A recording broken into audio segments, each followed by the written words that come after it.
स्वयंपाकात स्वादाची जान, डीएम मसाले तुमच्या घराची शान. छत्रपती शासन महिला गृह उद्योग कबनूर इचलकरंजी घेऊन येत आहेत अस्सल परंपरेची मराठमोळी चव म्हणजेच डीएम मसाले. मटन मसाला, चिकन मसाला, धणे पावडर, गरम मसाला, बिर्याणी मसाला, तिखट चवदार मसाले आणि चटणी म्हणजेच डीएम मसाले. तर आजच आपल्या जेवणाची रंगत वाढवण्यासाठी केमिकल विरहित डीएम मसाले, गृहिणींच्या मनातले मसाले आणि चटणी अवश्य वापरा.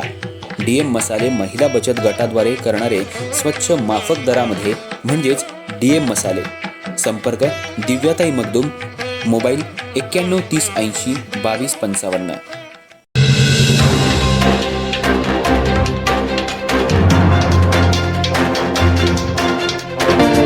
नमस्कार, मी तेजस्विनी मगदूम. एम मराठीमध्ये आपल्या सर्वांचं स्वागत आहे. पाहूया ठळक घडामोडी. इचलकरंजी इथं शिवसेना जिल्हाप्रमुख रवींद्र माने यांच्या हस्ते संजय गांधी निराधार योजना, श्रावणबाळ, इंदिरा गांधी वृद्धापकाळ योजनेच्या लाभार्थ्यांना पत्र वाटप करण्यात आलं.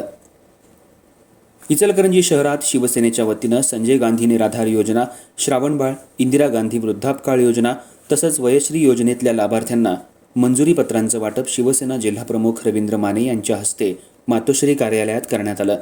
या प्रसंगी जिल्हाप्रमुख रवींद्र माने यांनी सांगितलं, विरोधक लाडकी बहीण योजना बंद होणार असल्याची अफवा पसरवत होते.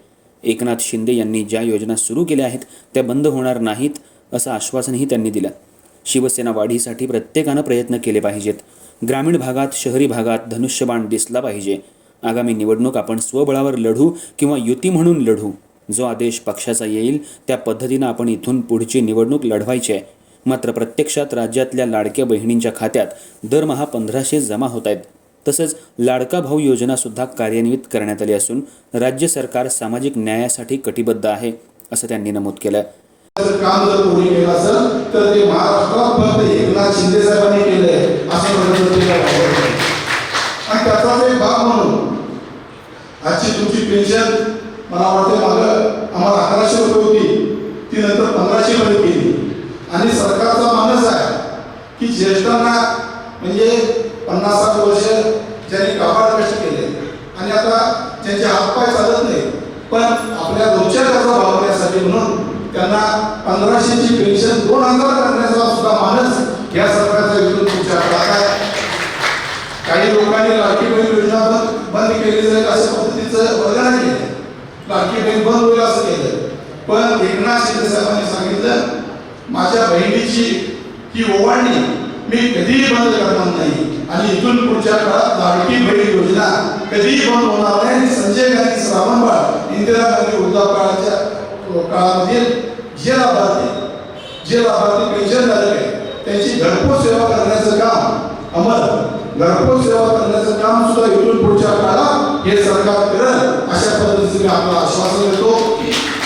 संजय गांधी निराधार योजनेच्या लाभार्थ्यांना सध्या 1500 रुपये मिळत असून लवकरच हा निधी वाढवून 2000 रुपये करण्यात येणार असल्याचंही त्यांनी यावेळी जाहीर केलं.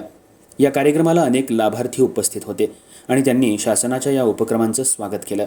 यावेळी पंडित माने, माजी नगरसेवक इक्बाल कलावंत, शिवसेना शहर प्रमुख भाऊसो आवळे, भाऊसो वठारे, अमर बुचडे, वैशाली डोंगरे, सलोनी शिंत्रे, विशाल माने, विलास माने, रमेश काळे, सुशील खैरमोडे, विनायक काळे, राहुल जानवेकर, राहुल पाटील, राजू लायकर, मंगल वरुटे, राजेंद्र हजारे, सुशील शिंदे, रवींद्र लायकर, अप्पा सुईलाज, कमळ काजवे, संदीप माने, विशाल कांबळे, अमित शिरगुडे, सी डी लडके यांसह ज्येष्ठ महिला, नागरिक मोठ्या संख्येनं उपस्थित होते.